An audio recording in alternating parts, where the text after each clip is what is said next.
Assalamualaikum warahmatullahi wabarakatuh.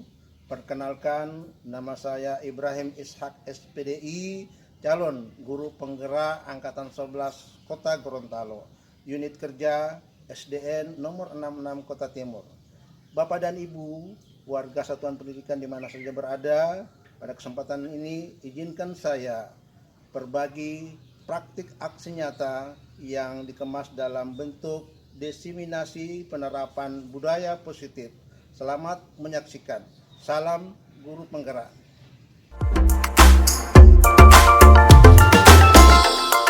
Assalamualaikum warahmatullahi wabarakatuh. Waalaikumsalam warahmatullahi wabarakatuh. Alhamdulillahirabbil alamin wassalatu wassalamu ala asyrofil anbiya'i wal mursalin sayyidina Muhammad wa ala alihi wa sahbihi ajma'in, amma ba'du. Rabbi shalli kelas selanjutnya pada kegiatan ini terkait dengan pemaparan tentang budaya positif. Kemudian yang terakhir adalah refleksi. Baik Bapak dan Ibu, mungkin Bapak dan Ibu sudah mengenal terkait budaya positif. Jadi adapun tujuan daripada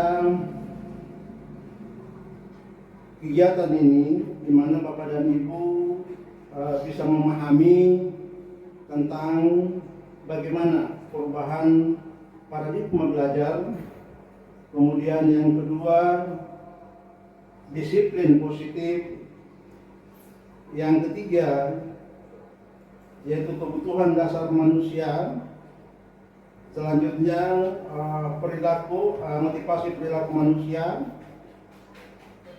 kemudian restitusi, posisi kontrol guru, yang kelima adalah keyakinan kelas, dan yang keenam adalah segitiga restitusi. Ini adalah yang merupakan konsep utama budaya positif yang nantinya bakal kita terapkan insya Allah di sekolah kita. Memang dalam menerapkan budaya positif tidak semudah kita membalikan telapak tangan, namun itu membutuhkan proses. Namun selanjutnya, sebelum kita masuk pada kegiatan ini, tentunya kita ada kesepakatan kelas dulu, ya. Saya minta masukan dari Bapak dan Ibu, apa yang menjadi kesepakatan kelas kita di hari ini sehingga penyampaian materi ini bisa tersampaikan dengan baik. Kiranya bisa memberikan masukan pada saat kegiatan, mungkin minta izin pada saat keluar. Iya. Oke. Menonaktifkan. Ini apa senyap? Iya, HP ya. Kemudian yang kedua apa kira-kira? Berbicara ketika diperkenankan. Oke, berbicara ketika diperkenankan. Mungkin masih ada lagi yang lain? Selain daripada menonaktifkan HP, kemudian berbicara pada saat dipersilakan, mungkin ada yang lain lagi?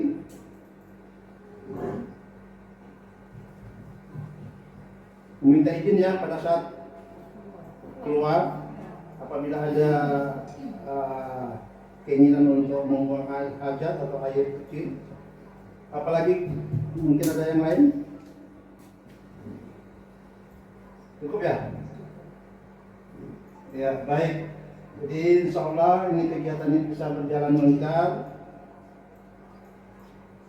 dengan kesepakatan kelas yang telah kita sepakati bersama. Baik Bapak dan Ibu, kira-kira apa perubahan paradigma belajar?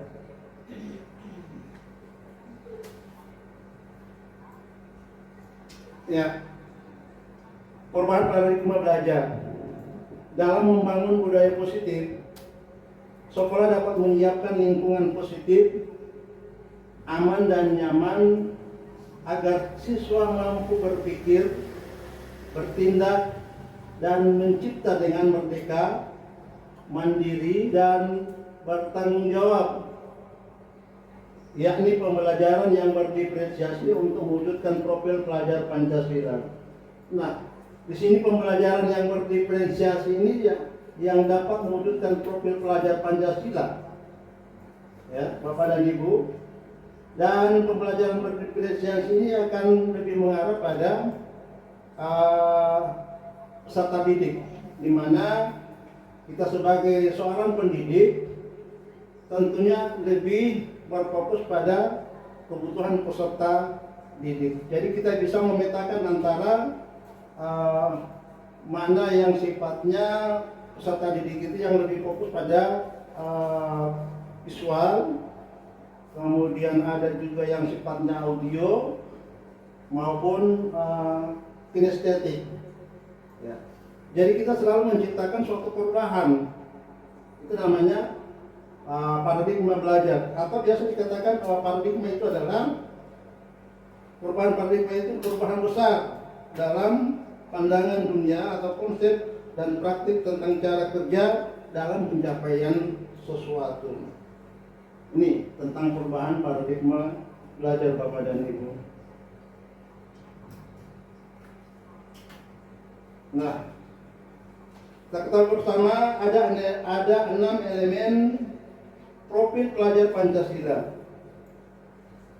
Bapak dan Ibu barangkali sudah paham betul tentang 6 elemen profil pelajar Pancasila ini. Dan ini akan menjadi sasaran kita untuk terhadap peserta didik, di mana yang pertama adalah beriman, bertakwa kepada Tuhan Yang Maha Esa, dan berakhlak mulia. Ya.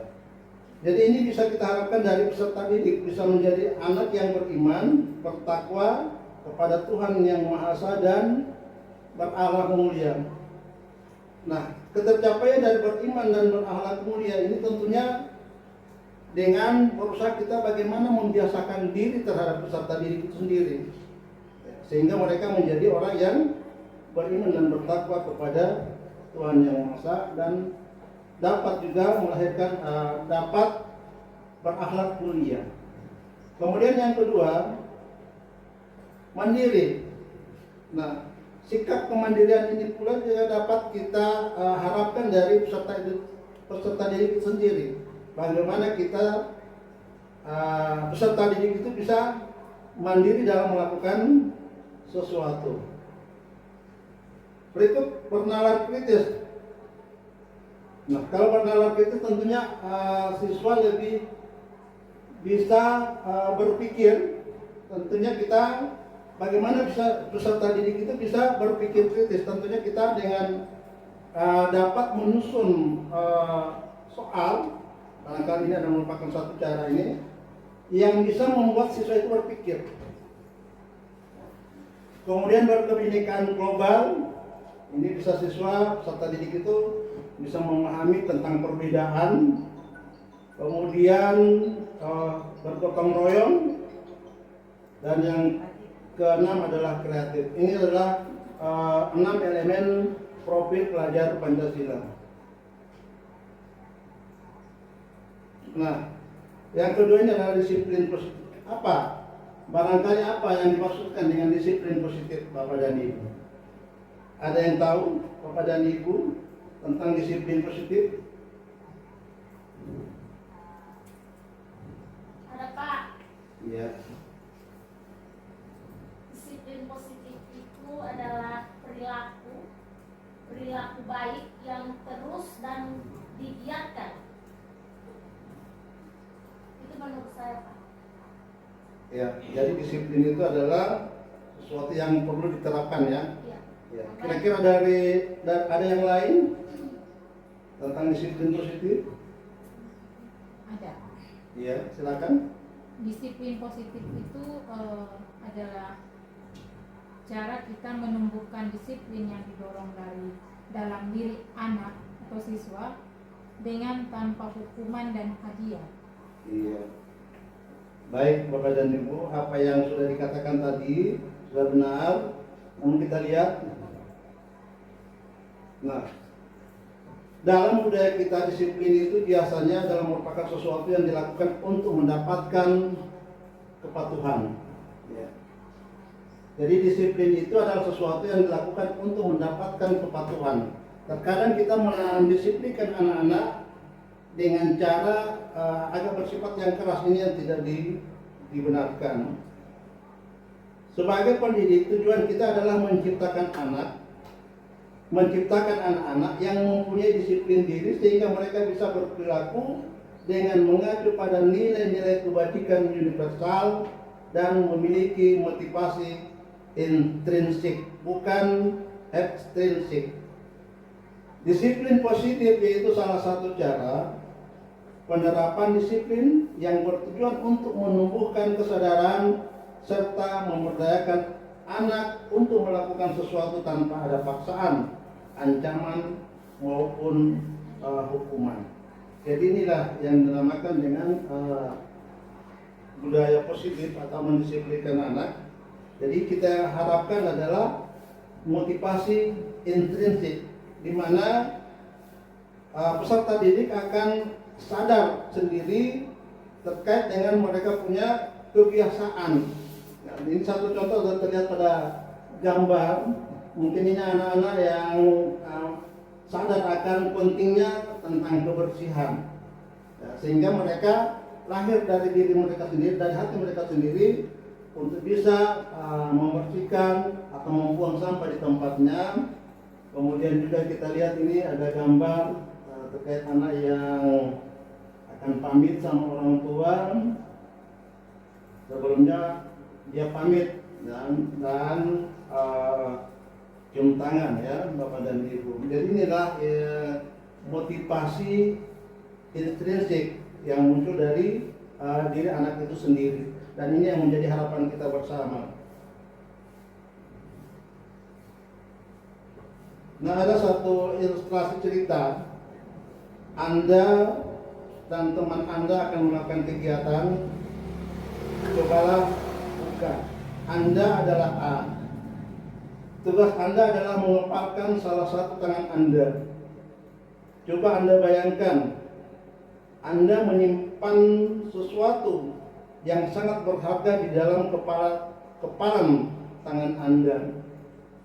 Anda perlu menjaga benda tersebut sekuat tangan Anda karena begitu pentingnya untuk kehidupan Anda. Tugas B atau rekan Anda adalah mencoba segala cara untuk membuka kepalan tangan Anda. Teman Anda B boleh membujuk, menghardik, mengintimidasi, memarahi, menggoda, menggelitik, bahkan menawari Anda uang agar Anda bersedia untuk membuka kepalan tangan Anda. Ini adalah merupakan suatu ilustrasi dan tergantung dari kita sendiri. Apakah kita bisa mengizinkan kepada rekan kita untuk membukanya, atau kita sendiri yang tetap mempertahankan. Jadi tergantung dari kita sendiri. Nah, ini apakah tangan tersebut dibuka oleh si A atau si B? Bergantung dari kita sendiri, ya. Nah, ini disiplin. Apakah disiplin itu aturan atau kontrol diri? Ya. Jadi disiplin itu adalah merupakan kontrol diri, ya, Bapak dan Ibu. Jadi kita sendirilah yang memegang kontrol penuh atas diri kita, bukan orang lain. Ketika seseorang berhasil membuat kita melakukan sesuatu yang dia katakan, itu bukan karena dia berhasil mengontrol diri kita, tetapi karena kita yang mengizinkan dia untuk mengontrol diri kita. Jadi kita sendirilah yang akan memegang kontrol penuh atas diri kita, bukan orang lain. Nah, berikut adalah motivasi perilaku. Motivasi perilaku adalah dorongan yang timbul pada diri seseorang secara sadar atau tidak sadar untuk melakukan suatu tindakan dengan tujuan tertentu.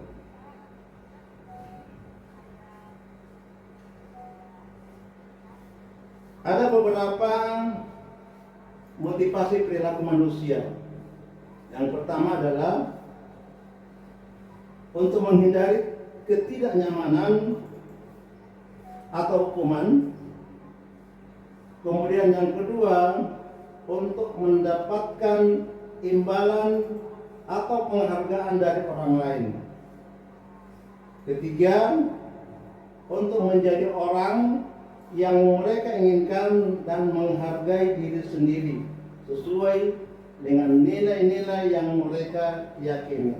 Ini ada 3 motivasi perilaku manusia, Bapak dan Ibu, di mana yang pertama dan yang kedua ini adalah merupakan motivasi eksternal yang di luar dari dirinya sendiri.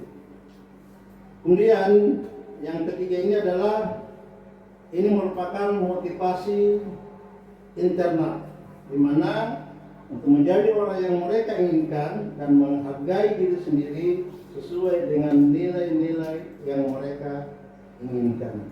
Nah, di sini menurut Bapak dan Ibu, kira-kira motivasi yang mana yang mendasari perilaku kebanyakan murid kita? Tentunya kita bisa menilai sendiri, Bapak dan Ibu. Apakah pada yang pertama maupun yang kedua atau yang ketiga, Bapak dan Ibu? Ya, yang paling banyak kira-kira di murid kita. Yang kedua, untuk mendapatkan imbalan atau penghargaan dari orang lain. Atau juga yang biasa yang pertama, menghindari ketidaknyamanan atau hukuman. Terkadang ada anak-anak juga yang gara-gara takut misalnya dihukum, sehingga dia bisa akan melaksanakan sesuatu yang memang sudah menjadi perintah. Misalnya kita ada siswa yang bertugas piket, namun dia pada saat bertugas itu bukan karena kesadaran dirinya sendiri, tapi takut akan ada hukuman. Ini yang biasa terjadi, Bapak dan Ibu. Ya.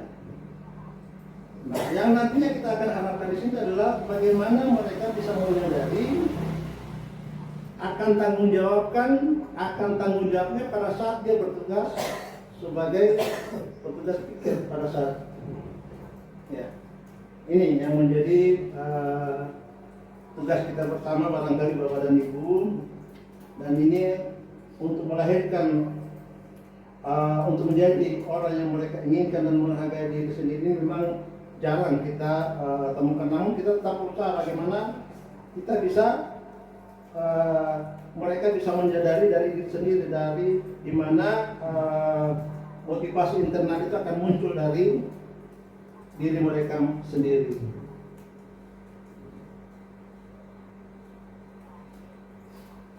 Yang berikutnya ada 5 kebutuhan dasar manusia.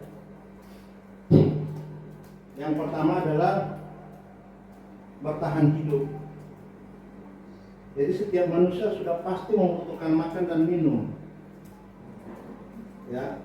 Kemudian juga yang kedua, diterima dan disayangi.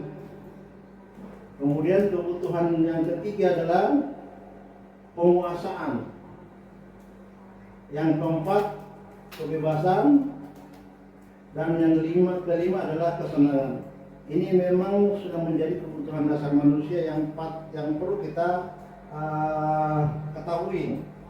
Sehingga kita dalam mengeksekusi seseorang dalam melakukan perbuatan yang salah, tentunya kita akan harus tahu ini. Misalnya satu contoh yang terkadang kita tidak menyadari, anak-anak pada saat belajar ada yang keluar lari ke kantin. Ya, tentunya ya kita juga sebagai manusia Kalau kita menanamkan disiplin, kenapa kamu keluar pada saat pembelajaran? Namun kalau kita mengenal kebutuhan dasar manusia, tentunya dia akan mengatakan sarapan Pak Guru. Nah, ini tinggal bergantung dari kita sendiri bagaimana kita memposisikan kita sebagai seorang pendidik.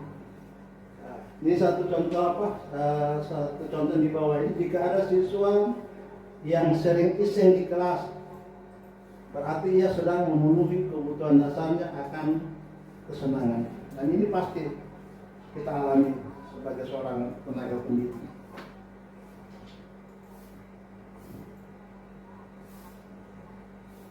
Ada disiplin yang dikategorikan dengan identitas gagal.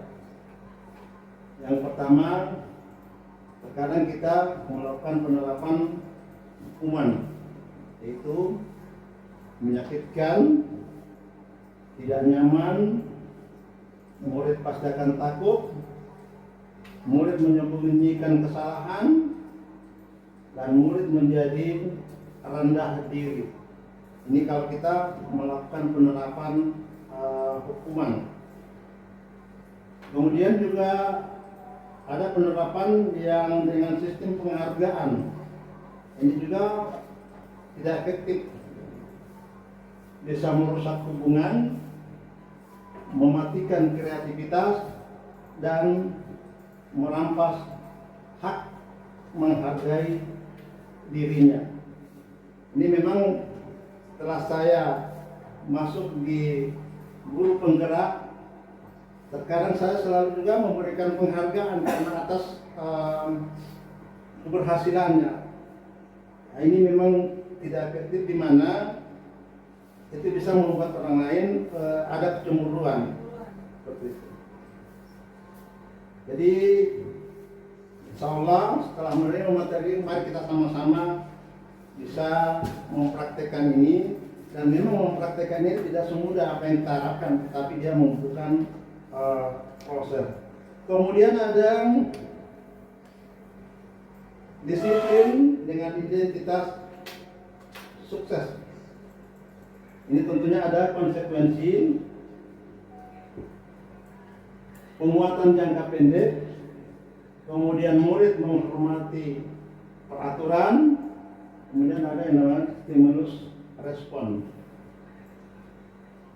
Kemudian yang kedua adalah restitusi, di mana murid bertanggung jawab atas perilakunya. Yang kedua, murid menghormati dirinya dan orang lain. Kemudian yang ketiga, murid bersemangat memperbaiki kesalahan. Dan yang keempat adalah posisi kontrol. Terkait nanti dengan restitusi, nanti terakhir kita akan dapatkan bagaimana segitiga restitusi yang nanti bakal menjelaskan hal ini.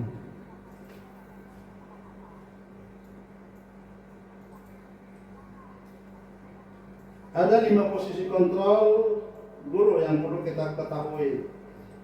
Yang pertama adalah penghukum, kemudian ada sebagai teman, ketiga pembuat merasa bersalah, keempat pemantau, dan yang kelima adalah manajer. Ini posisi kontrol guru, Bapak dan Ibu. Kira-kira di antara 5 posisi kontrol ini, barangkali kita berada di posisi yang mana? Apakah penghukum, atau sebagai seorang teman, membuat merasa bersalah, kemudian pemantau, atau manajer? Kita lihat penjelasannya. Pertama adalah penghukum. Seorang penghukum itu bisa menggunakan hukuman fisik maupun verbal. Orang-orang yang menjalankan posisi penghukum ini senantiasa mengatakan bahwa sekolah memerlukan sistem atau alat yang dapat lebih menekan murid lebih dalam lagi. Ini posisi penghukum, Bapak dan Ibu. Lain halnya dengan teman. Posisi guru sebagai teman. Guru pada posisi ini tidak akan menyakiti murid, namun akan tetap berupaya mengontrol murid melalui persuasi. Posisi teman pada guru bisa negatif ataupun juga positif. Positif di sini berupa hubungan yang baik yang terjalin antara guru dan murid. Guru di posisi teman menggunakan hubungan baik dan humor untuk mempengaruhi seseorang. Ini posisi guru sebagai teman. Selanjutnya, yang ketiga adalah pembuat merasa bersalah. Pembuat rasa bersalah biasanya menggunakan bahasa lembut dan memanfaatkan keheningan yang membuat orang lain merasa tidak nyaman, bersalah, atau rendah diri. Ini posisi kita sebagai guru yang membuat merasa bersalah. Keempat adalah pemantau. Memantau berarti mengawasi. Pada saat kita mengawasi, kita bertanggung jawab atas perilaku orang-orang yang kita awasi. Kemudian posisi pemantau ini berdasarkan pada peraturan dan konsekuensi. Dengan menggunakan sanksi atau konsekuensi, kita dapat membesarkan hubungan pribadi kita dengan murid sebagai seorang menjalankan posisi pemantau. Itu yang keempat, Bapak dan Ibu, posisi guru sebagai seorang pemantau. Kelima adalah posisi sebagai manajer. Posisi di mana guru berbuat sesuatu bersama murid, mempertanggungjawabkan perilakunya, mendukung murid agar menemukan solusi atas permasalahannya sendiri. Seorang manajer juga telah memiliki keterampilan di posisi teman maupun pemantau. Dengan demikian, bisa jadi di waktu tertentu kembali kedua posisi tersebut kita perlukan. Jadi kedua posisi tadi yaitu sebagai teman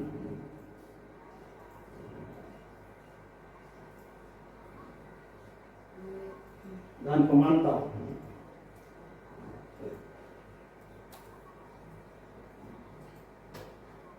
Nah, di antara posisi kontrol guru tadi kira-kira manakah yang sering kita perankan selama ini?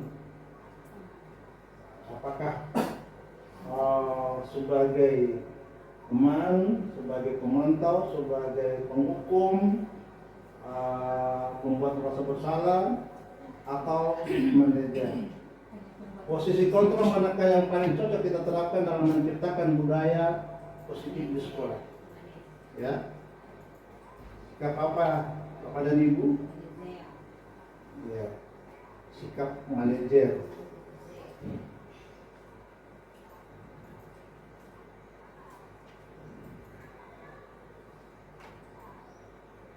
Nah, berikutnya adalah keyakinan kelas. Nah, ini perlu sekali untuk kita terapkan di kelas kita masing-masing. Keyakinan kelas ini adalah nilai-nilai kebajikan universal yang diyakini bersama.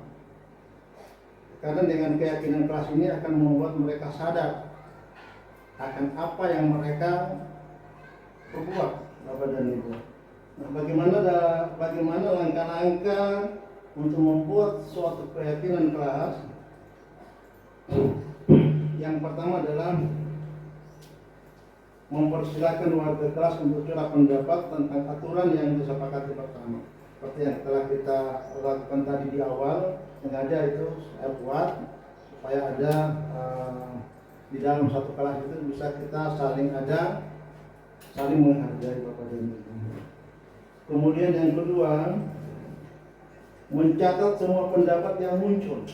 Jadi semua kita berikan anak-anak kesempatan untuk berbicara, dan apa yang mereka ungkapkan itu tentunya kita bisa tulis, kita bisa ambil. Setelah itu kita nanti mengubah redaksinya dalam bentuk kalimat positif. Keempat, meninjau kembali barangkali ada yang keliru. Kelima, jika sudah disepakati oleh seluruh warga kelas, tentunya mereka akan menandatangani sehingga mereka selalu ingat akan kesepakatan tersebut. Kemudian kita panjangkan di dinding di tempat yang mudah terlihat. Ini langkah-langkah menyusun keyakinan kelas. Di antara Bapak dan Ibu barangkali sudah ada yang menyusun atau membuat kesepakatan dalam kelas? Sudah ya? Ya, memang itu penting sekali.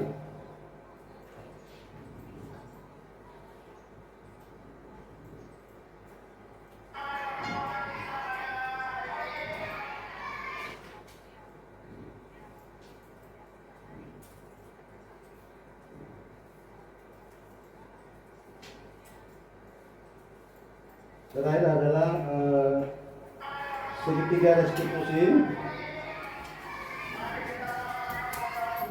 Ya, segitiga restitusi.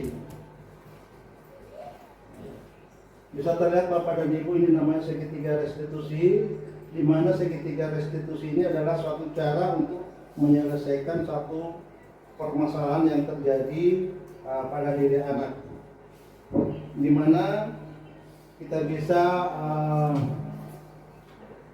selesaikan permasalahan anak dengan cara yang pertama, kita bisa menstabilkan dulu identitas ya, dengan menggunakan pernyataan setiap orang pasti pernah melakukan suatu kesalahan, atau juga kamu bukan satu-satunya yang pernah melakukan kesalahan ini. Jadi kita awali dulu dengan menstabilkan identitas. Kemudian yang kedua, setelah kita menstabilkan identitas, kita memvalidasi tindakan yang salah dengan pernyataan yang kita gunakan, yaitu kamu tentu punya alasan mengapa melakukan hal itu. Atau adakah cara yang lebih mudah, efektif untuk mendapatkan apa yang kamu butuhkan. Nah, setelah kita memvalidasi tindakan, kita masuk pada keyakinan kelas tentang apa yang sudah disepakati bersama. Jadi kita kembali kepada keyakinan yang sudah disepakati. Setelah kita menstabilkan, kita memvalidasi tindakan, kita tanyakan keyakinan kelas. Kita tawarkan kepada peserta didik sendiri sehingga mereka menyadari atas kesalahan dan apa yang mereka lakukan. Atau kamu ingin menjadi orang yang seperti apa? Ini pernyataan yang barangkali kita bisa gunakan pada saat menggunakan segitiga restitusi dalam menyelesaikan satu permasalahan.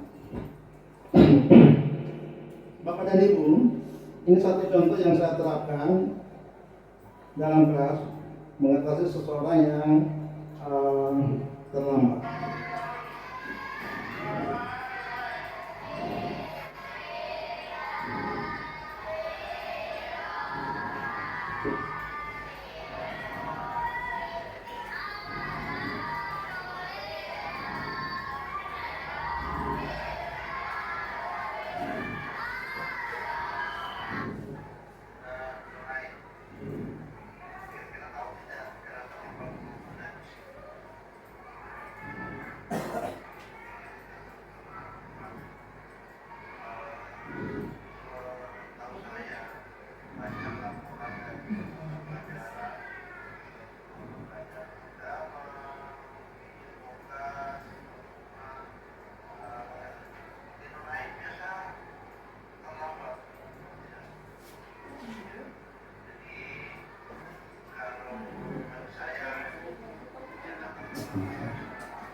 Ya.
Terakhir.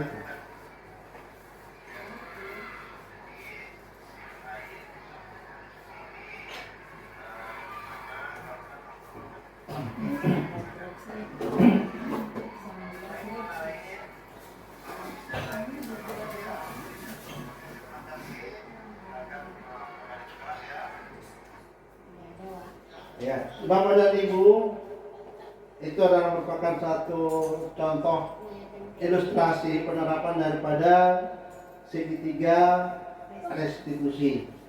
Nah, sebelum saya mengenal segitiga restitusi ini, biasa penerapannya sangat berbeda. Nanti setelah saya melihat, mengamati, dan memang ini sangat bagus sekali kita gunakan dalam menciptakan budaya positif. Ya, jadi itu Bapak dan Ibu ya. Jadi seseorang melakukan suatu kesalahan tentunya ada penyebabnya. Jadi kita tidak boleh langsung mendoktrin atau langsung menjustis bahwa kenapa kamu harus terlambat. Kalau tidak tahu, nah, ini yang memang kebiasaan-kebiasaan yang lama yang barangkali kita perlu kita rubah. Setahu saya sekolah kita ini sudah telah membuat suatu kesepakatan sekolah ramah anak. Ya, pada saat itu masih Ibu Warahma, kita mendeklarasikan sekolah ramah anak di mana orang tua dan murid menandatangani suatu lain ya, di situ. Jadi memang sudah saatnya kita melakukan perubahan. Dulu saya pun demikian, itu masih kelas 2, tentunya Bapak dan Ibu sudah mendengarkan saya bagaimana teriak-teriak ya. Dan setelah memahami ini memang tidak mudah. Kita harus menerapkan segitiga restitusi ini secara berulang. Jadi dia membutuhkan proses. Bukan berarti kita sudah menerapkan segitiga restitusi baru anak tersebut akan sadar. Ya, suatu hal yang mustahil sudah pasti tetap dia akan ada kesalahan yang bakal dia buat lagi. Tetapi insya Allah ini adalah merupakan salah satu untuk meminimalisir kebiasaan buruk dari anak tersebut, Bapak dan Ibu. Jadi seseorang bisa melakukan kesalahan karena ada faktor kebutuhan hidupnya, seperti itu. Barangkali hanya sampai di situ dulu pemaparan daripada budaya positif. Kita lanjut dengan diskusi maupun tanya jawab.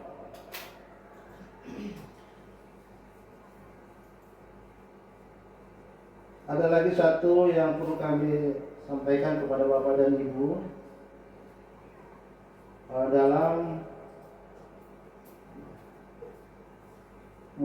bagaimana menyusun keyakinan kelas.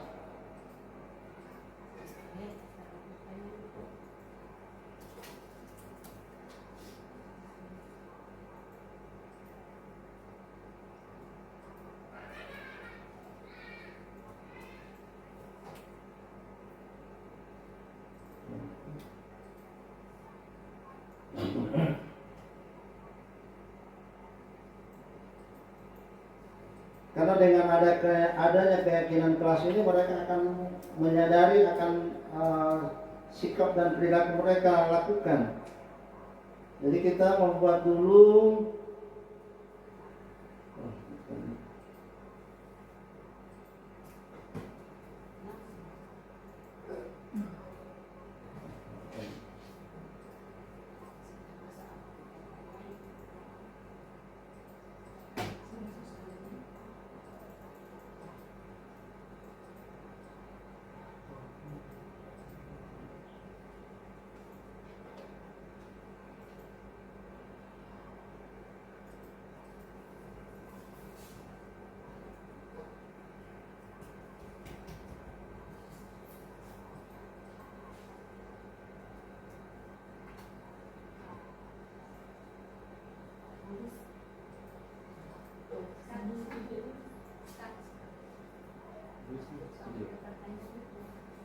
nah ini tahapan menciptakan program kebajikan sampai ada keyakinan kelas.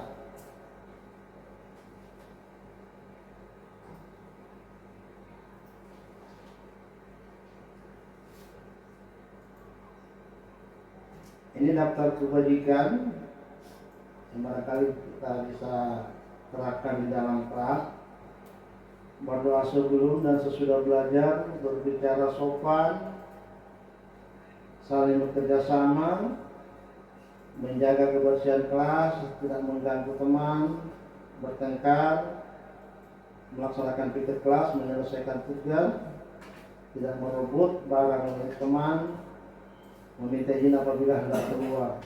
Ini adalah merupakan daftar kebajikan. Ada juga nilai-nilai kebajikan. Ada keamanan, ketertiban, kebersihan, keselamatan, sopan santun, disiplin, menghormati dan saling menghargai. Kira-kira sama ya Bapak dan Ibu ya. Menghormati dan menghargai. Religius, kemudian integritas.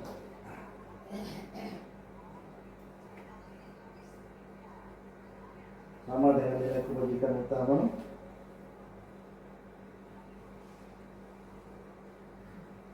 Nah ini bisa terjadikan keyakinan kelas iman dan takwa, berarti itu biasakan mereka berdoa sebelum mengajar kan, bertanggung jawab, saling menghargai, senyum, salam sapa, sopan santun, menjaga kebersihan, menjaga meletakkan barang pada tempatnya, tepat waktu, dan aktif di kelas. Ini adalah merupakan keyakinan kelas yang sudah dibuat. Ya. Jadi itu tahapan dalam menciptakan suatu program pendidikan yang ada di dalam kelas. Bapak dan Ibu silakan, barangkali ada yang perlu kita diskusikan bersama terkait bagaimana kita bisa menciptakan suasana di dalam suasana yang ada di sekolah kita, menciptakan budaya positif yang ada di sekolah kita. Dan barangkali Bapak dan Ibu, saya sudah capek berdiri. Kita main game dulu, capek duduk maksudnya, mohon maaf. Saya berdiri.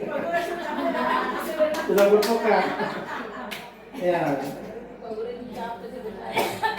Bisa kita main game dulu?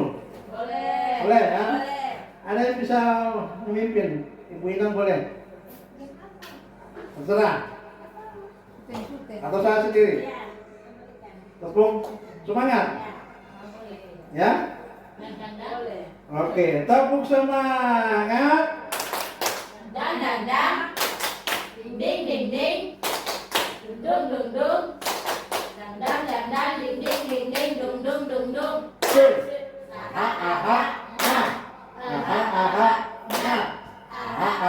Semangat.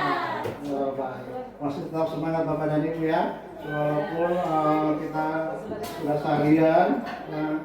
Saya lanjut. Kita main. Ini mau lihat masih fokus tidak? Kita main sambung kata boleh? Boleh. Sambung kata. Boleh. Setiap orang menyiapkan satu kata, ya.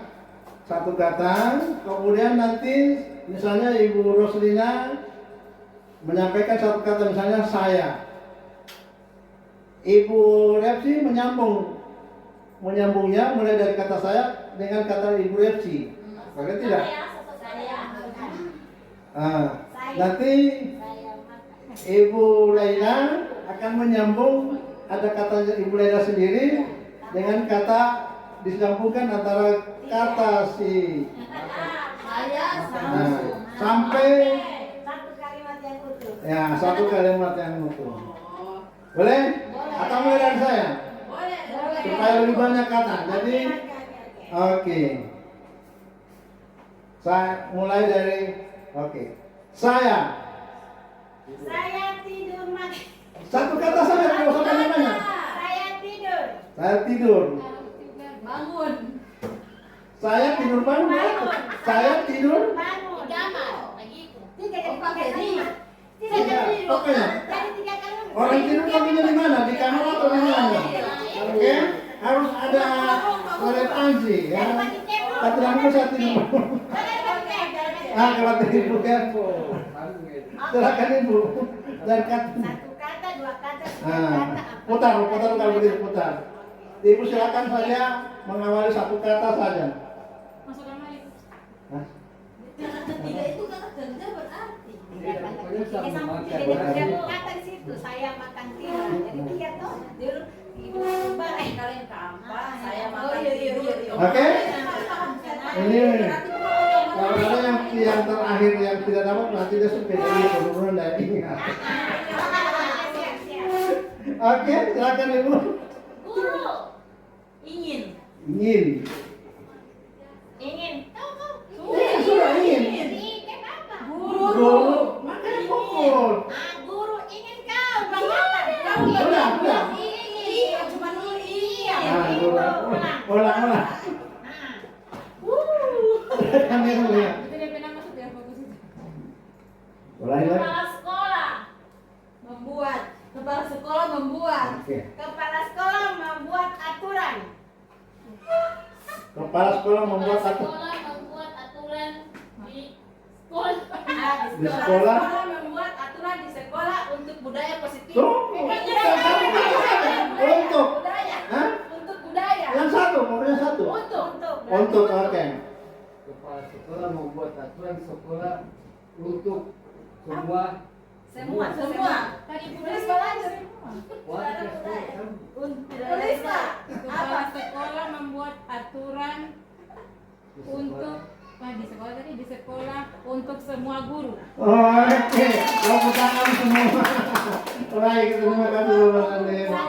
Ya, oke, maksud takut. Tambah lagi, ulang lagi dari Pak Ibu Roslina. Siswa. Saya. Siswa. Ulang. Fokus. Pokoknya langsung tanggap. Supaya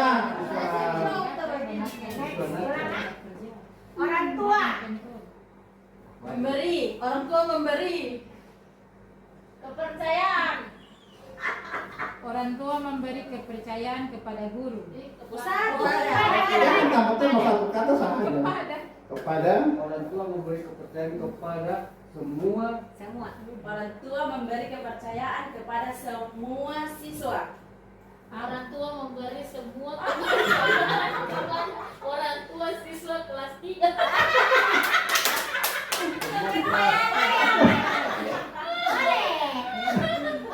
Kepercayaan hilang. kepada kan terakhir kan? Iya. Iya, Pak. Terima kasih Bapak dan Ibu. Baik Bapak dan Ibu, kita sharing ya Bapak dan Ibu dari materi yang tadi yang sudah saya sampaikan terkait dengan budaya positif.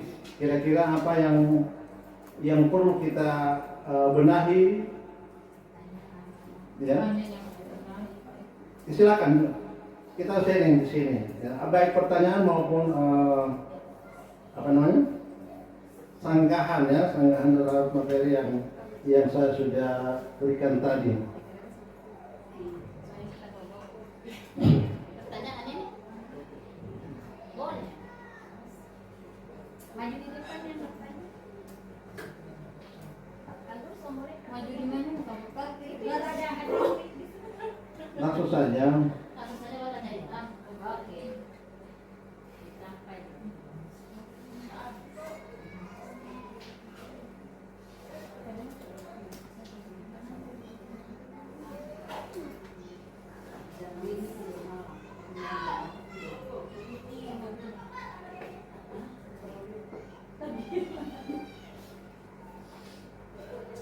Ada daftar kan?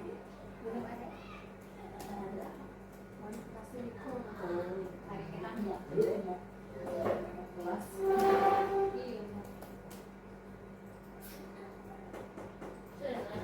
Ini ya, ada yang ada 6 konsep utama budaya positif yang barangkali kita harus pahami sehingga budaya positif ini bisa diterapkan. Jadi kita harus bisa memahami disiplin positif, kemudian kebutuhan dasar manusia, motivasi perilaku, kemudian restitusi, keyakinan, trust, dan segitiga restitusi. Jadi 5 konsep utama ini semua berkaitan, saling berhubungan erat. Ketika kita menerapkan segitiga restitusi, tentunya kita harus mengenal juga kebutuhan dasar manusia. Kemudian juga kita harus mampu juga memahami perilaku manusia itu sendiri. Kemudian juga kita harus pahami tentang posisi kita sebagai seorang guru. Setelah itu nanti kita akan menanyakan tentang keyakinan pas. Kalau Ibu Ina memang saya sudah lihat, sudah pernah melakukan penerapan ini, dan beliau juga sudah sudah pernah mengalami hal yang seperti ini, dan beliau juga pernah memaparkan ini terkait dengan disiplin positif ini atau budaya positif.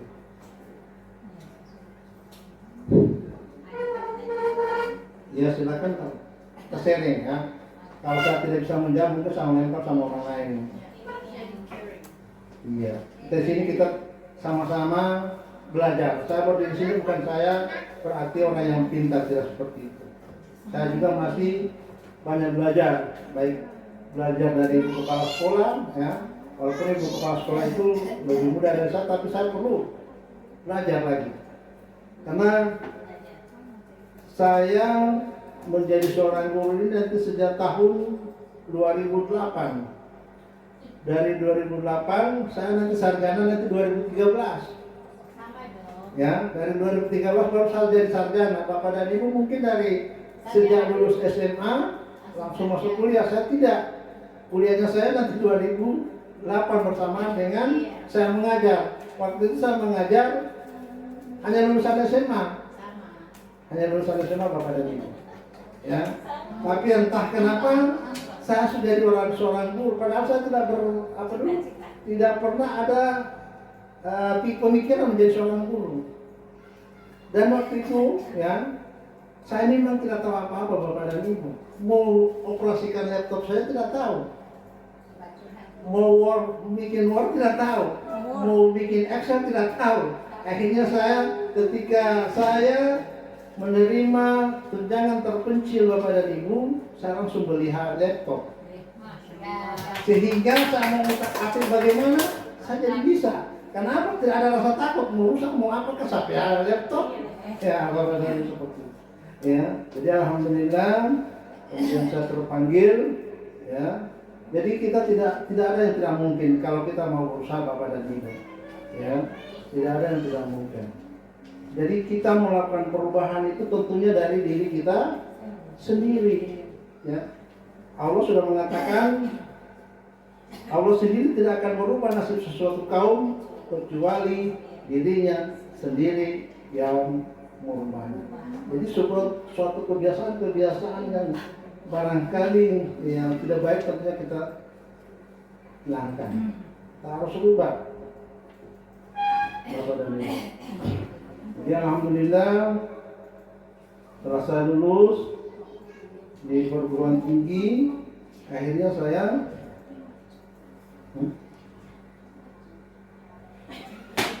iya. Iya, baik. Silakan ada masukan silakan. Oke, pertanyaan Pak Guru. Oke, terima kasih sudah tadi Pak Guru. Iya. Seorang Pak Guru sudah bawa kopi jadi Ya, ini sudah menit kita lagi. di mata. Oke, ada pertanyaan ketika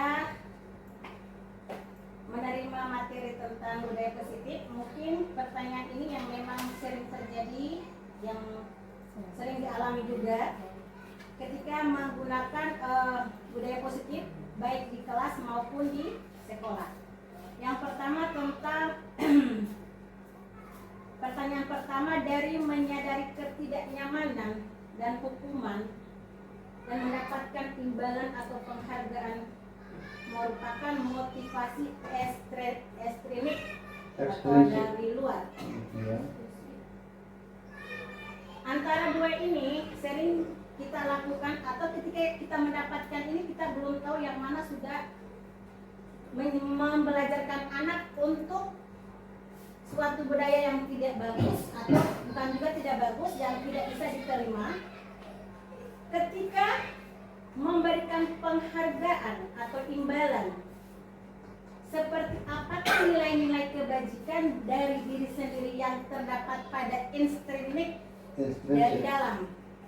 Seperti apa nilai-nilai kebajikan ketika kita mendapatkan, kita menggunakan imbalan dan penghargaan?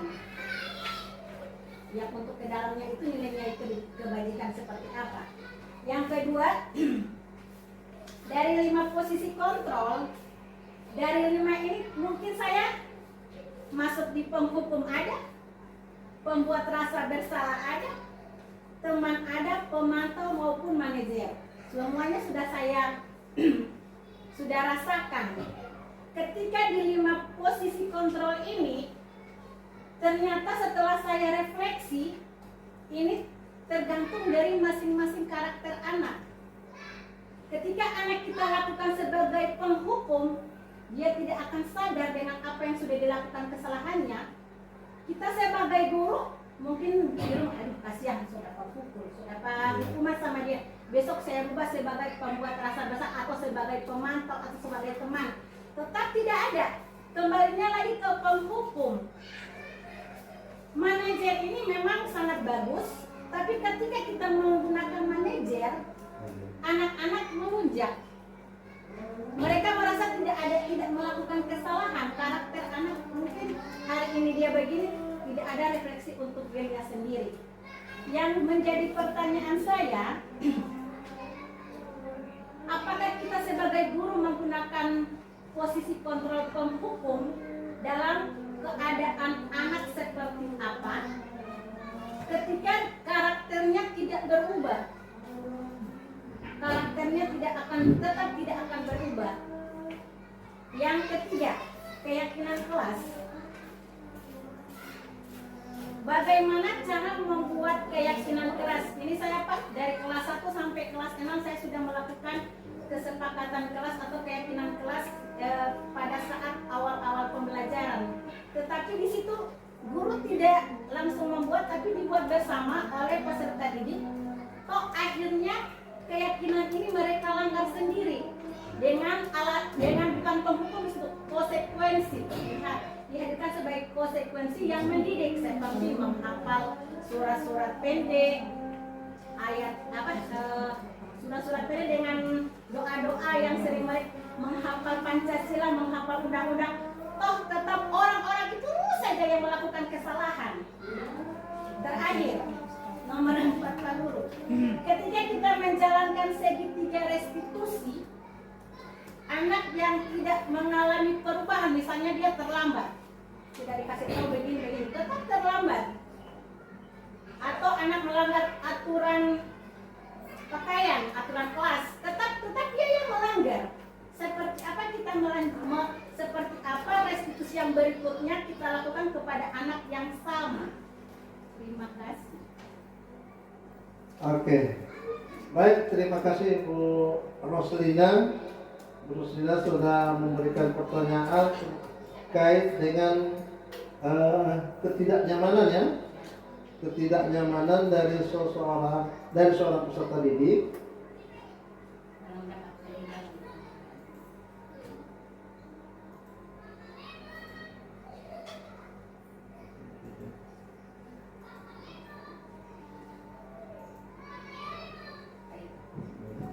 Ya.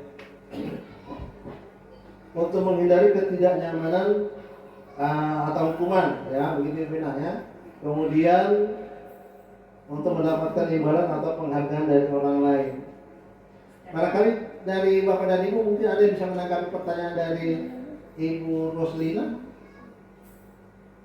sebelum saya memberikan jawaban tentang ketidaknyamanan.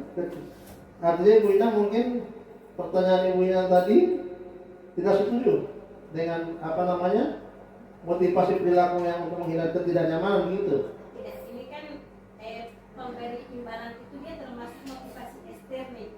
Yang eksterniknya, yang ke dalamnya itu seperti apa nilai-nilai kebajikannya dalam diri anak tersebut. Iya. Kalau ini yang internal, Iya. itu apa? Jadi yang motivasi yang kita inginkan dari anak tersebut tentunya adalah motivasi yang memang dari dirinya sendiri. Ya. Memang tidak semua orang bisa melakukan sesuatu atas kesadaran dan dirinya sendiri. Namun ada juga orang-orang yang tertentu yang tanpa disuruh dia menyadari akan tanggung jawabnya, dia akan melaksanakan tugas badannya. Ada juga nanti diperintah. Nanti diperintah berarti muncul hanya dia melaksanakan sesuatu, dia melaksanakan kewajibannya itu hanya karena untuk menghindari hukuman. Dan itu sudah pasti ada. Ya. Jadi untuk hal ini tentunya kita tidak bisa langsung patah hati atau putus asa dalam penerapan ini. Karena memang dia berproses Bapak dan Ibu. Nah kalau kita juga ada istilah pastiu, ya, pasti berarti berbosan dengan dia ini. Nah tentunya hasil yang kita ingin peroleh tidak akan mungkin bisa terjadi karena apa? Kita sendiri juga bisa berputus asa. Ya. Dan saya ini menerapkan ini, saya mulai berusaha walaupun ada sedikitnya muncul emosi, ya, tetap saya tekan itu emosi karena ini memang sifat sifat manusiawi, ya sudah seperti itu. Jadi dengan adanya kesadaran dari anak tersebut, ya tentunya dia akan ada perubahan sedikit demi sedikit seperti itu, ya. Dan ini memang yang faktor eksternal itu sudah paling banyak yang ada pada murid, yaitu untuk menghindari hukuman, mendapatkan imbalan, ya. Ya. Yang kedua tentang 5 posisi kontrol ya. Ada 5 posisi kontrol manusia. Ada penghukum, teman, siapun demikian, ada pembuat merasa bersalah, memantau, manajer. Nah, memang paling banyak kita sebagai penghukum, ya. Kenapa? Kita menyadari, mungkin dengan hukuman dia ini baru bisa tobat, bisa berubah. Padahal tidak seperti itu Bapak dan Ibu. Ya. Justru kita kalau mau hukum anak, dia hanya bisa sadar hanya pada saat itu.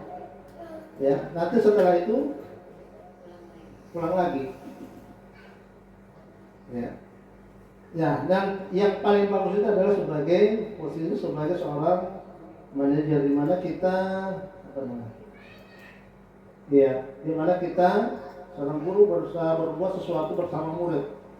Ya, jadi kita ajak murid ya saling tukar pikiran, tukar pendapat. Seperti yang saya lakukan tadi dalam aksi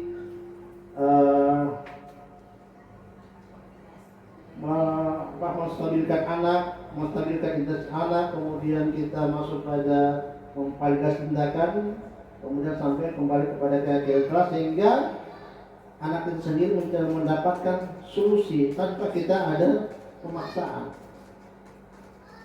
Ya. Iya. Jadi dia juga sebagai seorang teman. Nah, sebagai seorang teman. Ya, memang kalau macam di kelas ini memang ada orang yang teriak-teriak saya kasih dia, tapi sama, gitu. Nanti seolah lama kelamaan dia bisa berubah. Yang kasih dia kalau Iya. para memang transisi itu kan Iya. Kemudian keyakinan kelas Ibu bilang apa? yang ke keyakinan kelas. Ya memang keyakinan kelas itu memang biasa juga ada dilanggar. Iya. Nah, iya.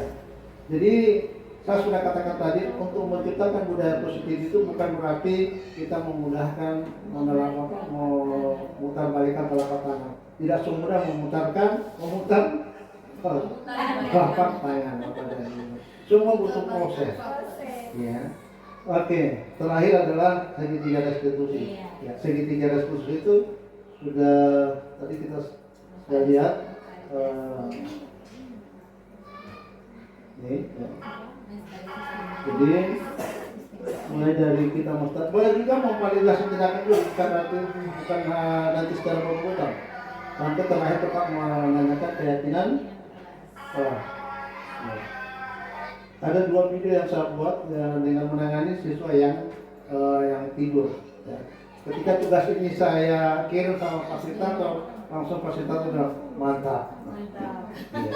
Baik Bapak dan Ibu, barangkali cukup sudah 1 jam lebih kita duduk bersama di ruang guru ini.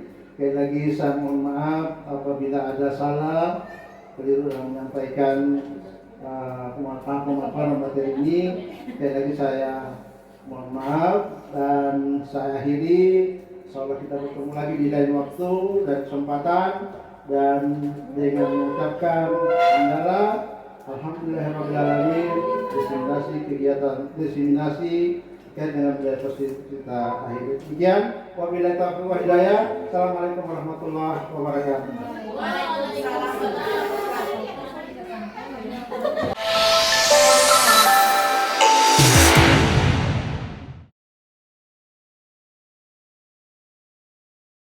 Kebaikan nanti kita akan berkati bersama, dan ini harus kita konsekuen dalam melaksanakannya. Dan ini dari awal saya ada kenapa dulu ya kenapa masuk ya, dan sebentar masuk di ruangan saya sementara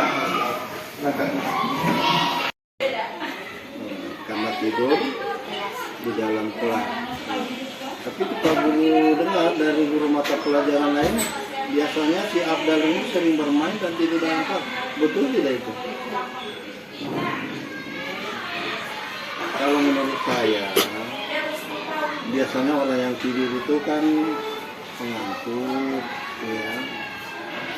Itu bisa Pak Guru bisa maklumi, tapi Pak Guru tidak tahu bagaimana dengan guru yang lain. Mungkin ada konsekuensi atau sanksi yang lainnya akan dilakukan sama si Abdal. Ya. Jadi Pak Guru bisa maklumi itu, tapi saya berharap si Abdal tidak bisa tidur di dalam kelas. Nah, Pak Guru ingin tahu kenapa si Abdal tidur di dalam kelas. Karena mengantuk. ya. Karena mengantuk. Oke. Karena disebabkan mengantuk itu karena apa? Semalam sampai Adanya begadang. oh sering bergadang ya. Ya. Sampai jam berapa tidur malam hari? Jam 10. Jam 10 sudah tidur. Kok bisa sampai bangun apa tuh dari mengantuk? Ya, memang tidak dapat tahan ya. Ya. Jadi di dalam keyakinan kelas kita, apakah si Abdal tidak menyalahi keyakinan kelas?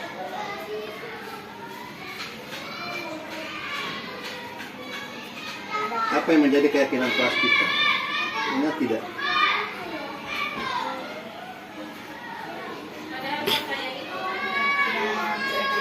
Kalau guru sedang mengajar,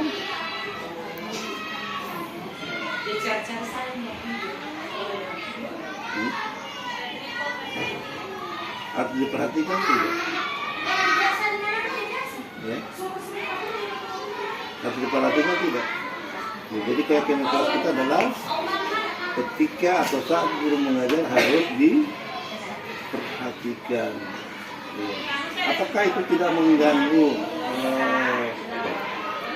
Abdal dalam pembelajaran? Ya, mengganggu. Berarti Abdal berarti tidak bisa menerima pelajaran dengan baik, betul tidak? Ya, karena kenapa? Karena mengantuk karena mengantuk sehingga tidur ya, hingga tidur. Iya. Jadi karena mengantuk sehingga si Abdal tidur ya. Nah, jadi kira-kira kedepannya apa yang akan dilakukan oleh Abdal sehingga tidak lagi mengantuk di dalam kelas, tidak bergadang ya. Berarti sudah mulai tidur lebih awal ya. Kalau tidur lebih awal berarti nanti di sekolah tidak lagi mengantuk begitu ya. Kira-kira kapan akan dilakukan seperti itu? Ya, mulai sekarang ya. Jadi sampai di rumah ya, di Abdal sudah tidak lagi mau bergadang ya. Sehingga dengan demikian Kak Abdal bisa ikut pelajaran dengan baik. Oke Abdal, terima kasih ya. Nah, silakan kembali ke kelas.